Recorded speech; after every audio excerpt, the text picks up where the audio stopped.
So this is an app that we shared, might have even been sort of 3 or 4 years ago. It's one called Emojipedia. And one of the things you notice is if you're on a phone and you're posting to, social media, then you've got a whole range and array of emojis which you can easily click on and pop into your posts. When you're on a desktop, it's not so easy. The emojis, some of them, sometimes they're different. Sometimes they don't show up as well. And sometimes you just don't have those options, or you want to use emojis in places where that emoji icon doesn't show up. So great place to go to is this particular app called emojipedia.org.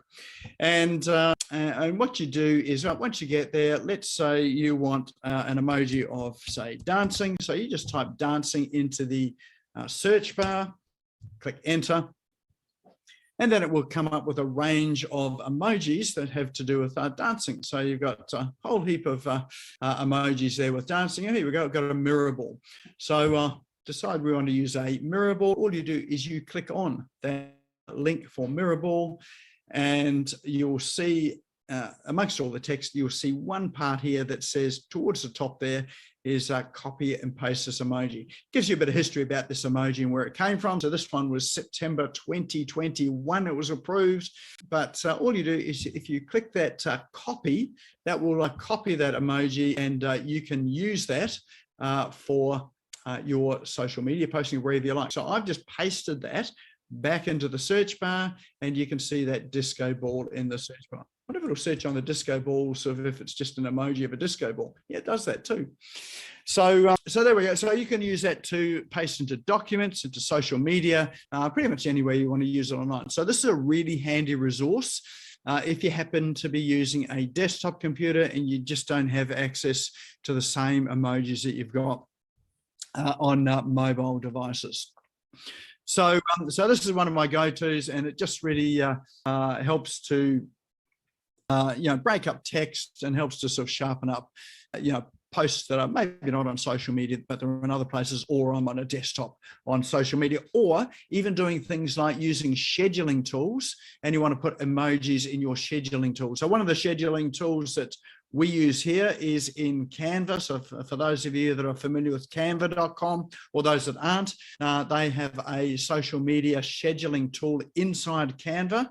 And you can come to Emojipedia to come and select some icons for using for emojis, but there are a few other social media tools that you can use it for as well too. So that one there is called emojipedia.org. Now these links here, so just so you don't have to squint at the screen and sort of have a look and see how it's actually spelled, we're going to copy and paste these, and we're going to put these into chat so that you've got them, and you can save the chat at the end of the evening. So if you're not sure where chat is, have a look at the bottom of your Zoom toolbar. You'll see in the middle an icon that looks like a speech bubble. If you click on that, it's got chat written underneath it. If you click on that, that'll open up your chat box, and you'll see some people introducing themselves in there, and you'll see that link is already there in chat as well too. And at the bottom of chat are 3 little dots. If you click on those 3 little dots towards the end of the evening, you can save that chat to your computer, and you'll be able to just click on those links at your leisure. All right. The next one I have for you is this one's just a interesting thing there for those that may be interested in the carbon credits thing, or sort of global warming, or whatever the current term is at the moment, or even if you're not. This particular web page tells you how much energy your website uses. So this is websitecarbon.com. And so it calculates your carbon footprint, I suppose, of your website. So all you do is you type in your website domain, or your website, click calculate, and it will do sort of a bit of a calculation as to how much energy your website produces. So this one says, oh, it's looking red. That's not looking too good. Probably need to do a bit of work to optimize this homepage, but it says that this website, my website, is dirtier than 64% of web pages tested. So it says that it's 0.7 grams of carbon dioxide is produced every time someone visits my webpage. So it's probably no surprise that mine is probably bigger than most, is because we've got all sorts of things going on there, even though we have optimized it as well too. So, but it does say that the web servers that I'm running on appear to be running on sustainable energy. So it probably means that possibly they are using, what do they call it, solar energy possibly to run it. I know that my web server is based in Sydney, so it's highly likely that there are some sustainable energy options running that server house down there.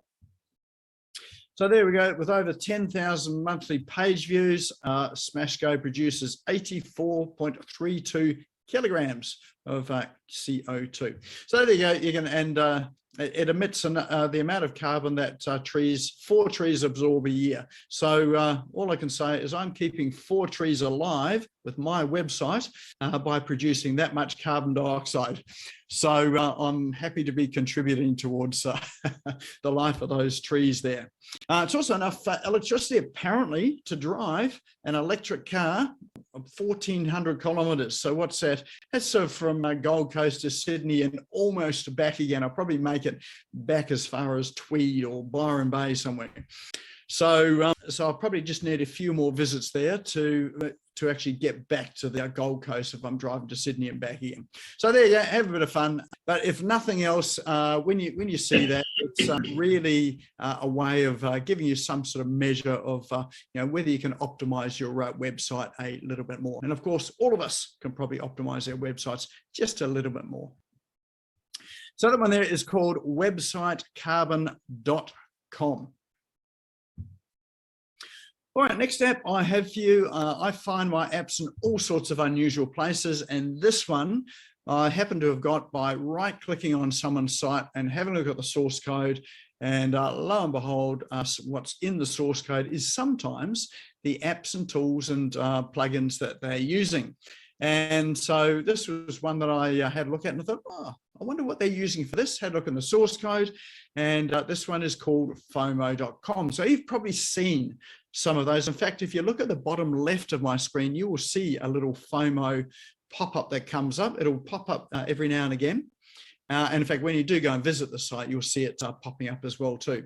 But you've probably seen it on websites where, and it's quite common on e-commerce sites, where in the bottom left-hand corner, a little pop-up says, Joe Smith has just bought this pair of shoes, or it's something to the likes. And so what it is one of those little things that helps to increase the sales trust and credibility. When people see that, often they think, oh, people are actually buying off the site, because there's a little pop-up down on the left-hand side that says they're actually buying something.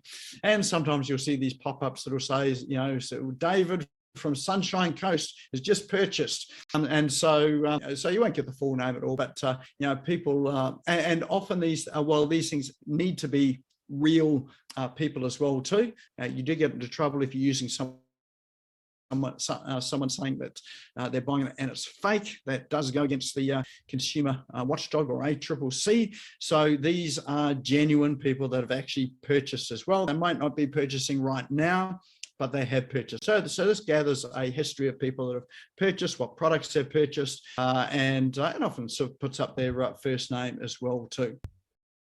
So this particular app is one that you can put onto your website, particularly, and it's really designed if you're selling things, and it has that little social proof icon that comes up on the bottom left-hand side. So if you do have an e-commerce site or you are selling things, this is worth having a look at. They do have a free trial of it as well, so you can check it out, put it on your website, see how it works, and it gives you sort of some sort of concept of how it actually works. And if you run it over 14 days, who knows, you can check your sales and see whether you've seen an uptick in sales based on just having this app and tool on there. So that there is called FOMO.com.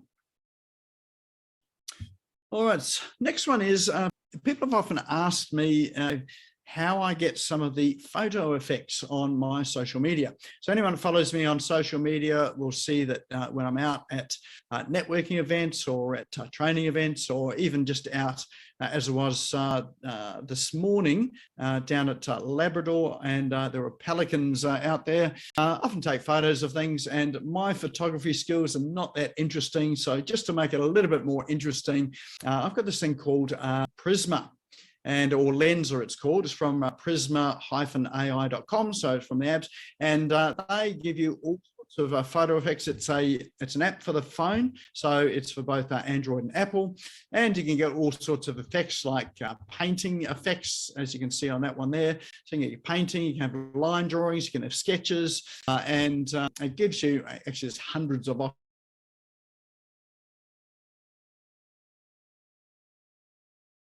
that I want, but all you do is you tap on the photo you want to upload, and then you can apply an effect to it, save it, and then use that to upload to social media. Why is it important? Well, it's just one of those things that, you know, if you see lots of photos on social media, what's something that's going to stop people from scrolling? Sometimes it's having something that's a wee bit different in terms of the photo and the artwork that you've got there, and this just helps with your social media in terms of getting people to stop, to be noticed, and you know, sometimes that's all you need for a bit of engagement. So that one there is called prisma-ai.com. As I say, it is an app that goes on your phones. It's not free, but it's also not expensive. You know, if I remember, it's about $20 a year or so to have this. So I've had this for about 3 years now, and just gives me a fun, you know, when I'm out there taking photographs. All right. And the very last one I have for you tonight is not an app, but it is a tool. So someone was asking me the other day, what are the social media image sizes for a Facebook banner and for LinkedIn?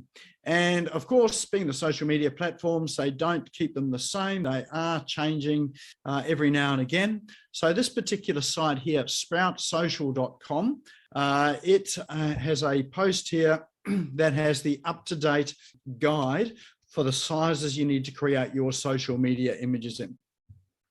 So these are for the social media platforms. You've got Facebook, Twitter, Instagram, TikTok, LinkedIn, Pinterest, YouTube, Google My Business. And it has the post types for your banners, for your little icon picture, for desktop, for mobile, and for that, you know, if you're running ads, for the ads that you need as well too. And what it does allow you to do is to create, when you're creating your banners or your social media pictures, then they've got what they call a safe zone. So the safe zone is the area that is visible on desktop. And then when it converts to tablet and mobile, the important parts, if you put the important parts, which is generally writing or you know, the key images, if you put them in the safe zone when you're creating them, then it means that you know, your images are going to work across all screen sizes. So this particular page here on Sprout Social, it's actually sproutsocial.com/insights/ social-media-image-sizes-guide. So we'll drop that into chat, so you've got that link as well too. And that's just good, one that's good to bookmark, so that if you ever wonder what the size is, and even if you're using apps like Canva, even though Canva's got templates for you to use in there, it doesn't always have these safe zones in there. So this is where you go to get the safe zones when you're designing your images in apps like Canva or Photoshop or whatever you happen to be using. So that there is a roundup of our cool online tools and apps for this week. So love to know what you thought of those or what your favorites are. So just drop into chat. Which were your favorite apps there? Just to give us a bit of a roundup. Maybe we'll do a bit of a vote and see which one will take you down that rabbit hole of procrastination tomorrow, when you know you should be doing work, but you're needing something to take your mind off work, and spend the whole day just playing with them all. So all of those apps and tools, of course, are now in the chat. And actually, you could save it now if you like too. So by clicking those three little dots, even if you do save it, you can save the chat later on tonight as well too, and it will save to that very same document. All right, so we get some votes coming in now for Emojipedia. Yeah, that definitely is fun. So that's quite helpful and useful. Sprout, Prisma.ai gets your vote. Oh, Con, yes, you're definitely into all this AI stuff. I think that's all I have received at the moment is all the AI stuff, which is great. All right, well, I'll enjoy those. If you've got any apps and tools that you think would be helpful or useful to share, to feature on this show, let me know. Just drop a message into the Business Owners SmashGo Online Facebook group. If you're not a member of that, now's a good time to go there and go and request to join there. Of course, I'm there. I'm on LinkedIn. So if you want to shoot me a message on LinkedIn, or if you want to shoot me an email message, or just on Messenger, in fact, whatever form, I'll get all these messages somewhere, somehow. And I'd love to know what sort of apps and tools that you're using that would be helpful to feature here. And of course, if you shoot it through to me, I'm always happy to credit you with the source of this as well too.